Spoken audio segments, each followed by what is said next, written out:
Hi guys, in this video I'm gonna tell you how to charge your Apple AirPods Max headphones. But first, don't forget to follow to see more useful content. So first of all, you need to take your cable lightning that goes in a complex with these headphones. You need to put one part of it into USB ports of a charger or computer as I did. Another part, this part, you need to put into the charging port of the headphones. You can find it on the right headphone. You connect it. So, if your indicator blinks green, that means that you have over 95% of a charge.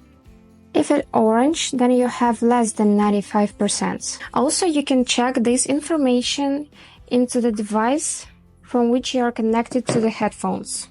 For example, I have an iPhone. You go to the Bluetooth, find your AirPods, and here on the main screen you can see the battery percentage. Also, if this indicator stops blinking, you need to press this button one more time. I will show you now.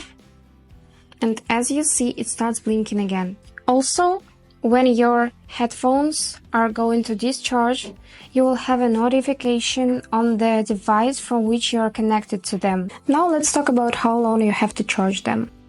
So for these headphones to be fully charged, you need 2 hours. But if you charge them for 5 minutes, it will take you about 1.5 hours of playback.